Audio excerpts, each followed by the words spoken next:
This is the news on You Call That Radio, and Jane's Addiction have been fighting on stage. So let's have a little look at this. I will explain the video to anyone listening on the audio podcast about what we're about to witness. But there's been a bit of a fight, a skirmish. There's been a bit of a skirmish on stage. Let's see if it's as bad as everyone says. He says, "Fuck you," and his shoulders checks him. It looks like he's got to punch him on a microphone, this Perry, to Dave Navarro, and then he swings at him, but Dave Navarro uses his guitar like a shield, and then Dave Navarro kind of shoves him. Then as soon as security gets involved, then about 2, 3, 4, maybe 5 people pinning him to the ground, and they march him off stage. Let's look at it from a different angle, just to make sure we're not missing anything. This is fuck you. Shoulder check. Look, Dave Navarro looks genuinely scared here.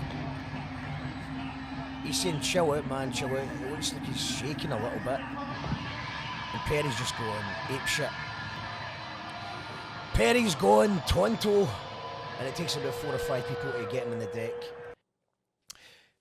So after watching 2 angles, it definitely looks like Perry's in the wrong here. In this particular scene that we're seeing. The word on the street is, from people who were at the gig, is that he was drunk. Perry was drunk throughout. He turned up with his bottle of wine. Although I think Perry always turns up on stage with a bottle of wine, so that's nothing new there. The 2 nights before, this was on Friday the 13th in Boston. 2 nights before that, apparently Perry was drunk, he was mumbling, he was going in rants, it didn't go so well. But then the next night, apparently the gig went really well, and they seemed to iron it out. But whatever happened on Friday, he was in a bad mood. So what set him off, there has been statements from, I think it was, well, the band have cancelled their gig today. And they've apologised to the fans, saying refunds are available. So it looks like the tour is off, and it looks like the band have split up again. I believe they initially split up in 1992 because Perry punched Navarro backstage.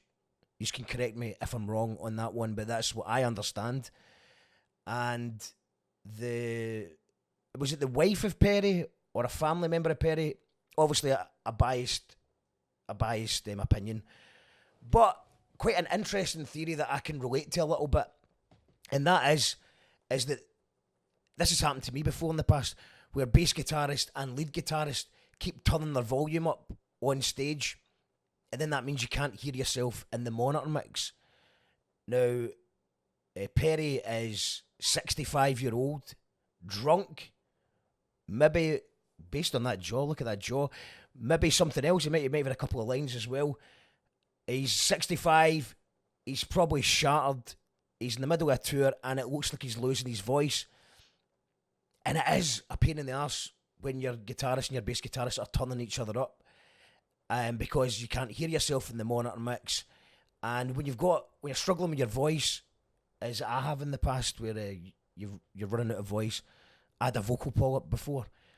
So when you do about 3 gigs in a row, you start to lose your voice a bit. So it's very important that you can hear yourself, otherwise you start screaming. So if that is the case, then I can actually relate to Perry, although I don't condone that behaviour. That's bang out of order what he's done. You can see that Navarro looks genuinely scared. So that's shite. And I know Navarro supports Trump or whatever, but I don't care. It's nothing to do with, let's keep politics out of this one.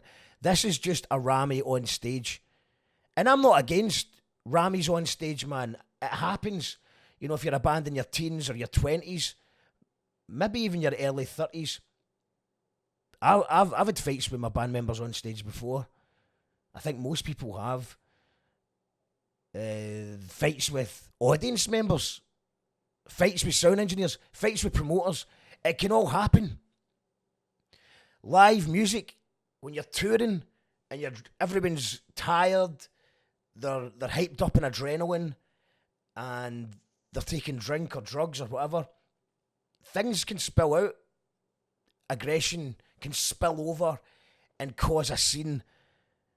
And if you've maybe not seen this happen, explode on stage before with a band, you can bet that one of your favourite bands are fighting backstage.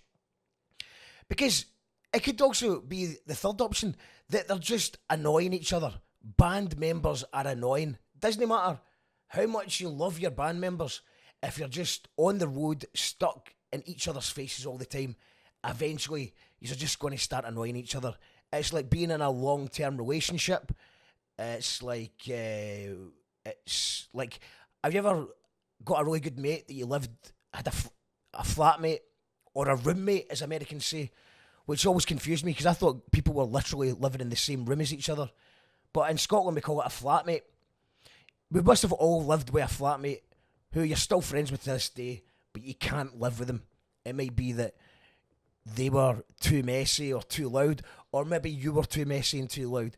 But either way, some people can't live together, and some people can't go out together. Some people can't go on the road together. I think this tour in general has been a bit of a long tour for them. We actually played with Jane's Addiction in May, the end of May, at Bearded Theory, and obviously not the same stage. They were on the main stage, we were on a smaller stage. We were on the Mason Convoy Cabaret, and because Convoy Cabaret was so good, I actually missed most of Jane's Addiction set, so I didn't really want to mention it too much, but it did seem like they were having some issues. I don't know if it was sound issues or band issues, but I did hear a couple of complaints about like a political rant that he didn't really know what he was talking about, and also he made a misogynistic joke or something. But I didn't actually see that myself. I just remember a few people that I know commenting on it and being a wee bit pissed off and being a bit disappointed with the whole set. So, what do you think? Do you think do you think it's embarrassing? Do you think it's funny? Do you think it's just part of rock and roll? If I was in that audience, I wouldn't be demanding a refund. I would be like, I've just witnessed an important part of the Jane's Addiction story, especially as it was towards the end of the gig when this all kicked off, apparently. So, I'd like to know your thoughts. This is the news on You Call That Radio. Now, most people at this point would say like or subscribe. I don't do that. Asking people to like or subscribe is just something you'll never see me do. Radio.